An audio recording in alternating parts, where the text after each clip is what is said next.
छापेमारी तो 16 जगहों पर चल रही है छापेमारी। आवास समेत मेडिकल कॉलेज में भी रेड हुई है।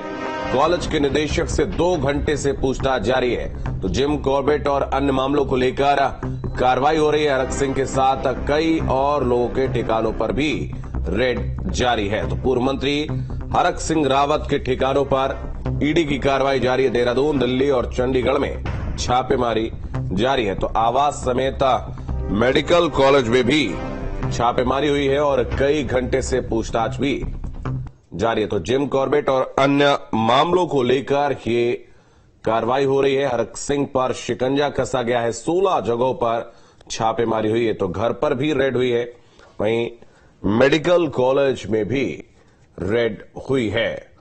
तो ईडी की कार्रवाई जारी है। आपको बता दें, हरक सिंह पर शिकंजा कसा जा रहा है। 16 जगहों पर छापेमारी चल रही है। आपको बता दें, हरक सिंह रावत पहले बीजेपी में थे और चुनाव से ठीक पहले, जब विधानसभा का चुनाव हुआ उससे ठीक पहले उन्होंने कांग्रेस का रुख किया था और तमाम आरोप उनके ऊपर लगे। इससे पहले भी सरकारी संपत्तियों को नुकसान पहुंचाने का, उन पर कब्जा करने का आरोप उन पर था। कई सरकारी पैसे से जो जनरेटर खरीदे गए थे उनका निजी हित में उपयोग करने का आरोप उन पर लगा था और अब यह कार्रवाई उन पर जारी है। अजीत सिंह राठी हमारे सहयोगी अधिक जानकारी के लिए इस वक्त हमारे साथ जुड़ रहे हैं। अजीत, हरक सिंह रावत पर शिकंजा कसा गया, ईडी लगातार कार्रवाई कर रही है, क्या अपडेट है? जी बिल्कुल, देखिए एक और अपडेट मैं कर देता हूं कि हरक सिंह रावत के साथ के जो ठिकानों पर जो ईडी के छापे पड़े हैं वहां तो इन्वेस्टिगेशन का और इंट्रोगेशन का काम चल ही रहा है, लेकिन कई आईएफएस और रेंजर तक के अधिकारी हैं वन विभाग के जिनसे पूछताछ चल रही है।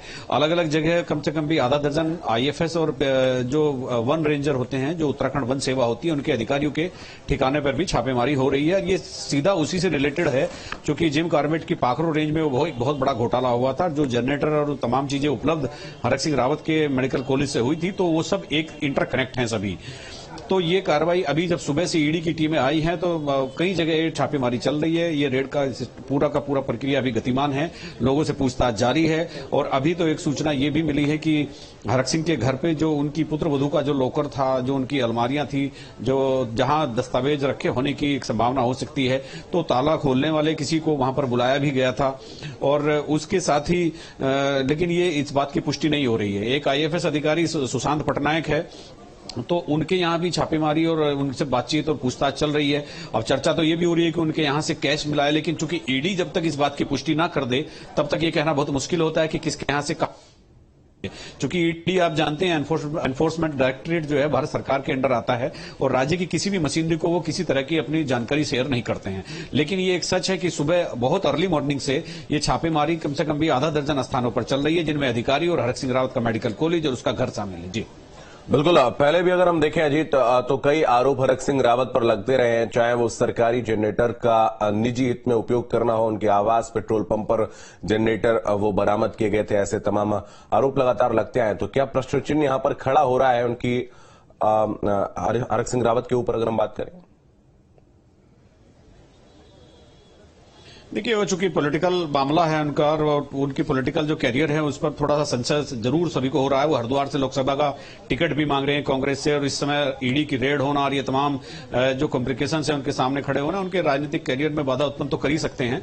और लेकिन चूंकि ये जो मामला है पाखरो रेंज वाला, इसको विजिलेंस इसकी जांच कर रही थी, तो विजिलेंस के बाद हाईकोर्ट के आदेश पर इसको सीबीआई को दे दिया गया था। इसमें एक एंगल दूसरा सीबीआई वाला भी है और आज ईडी का ये बड़े पैमाने पर यहां कार्रवाई करना आईएफएस अधिकारी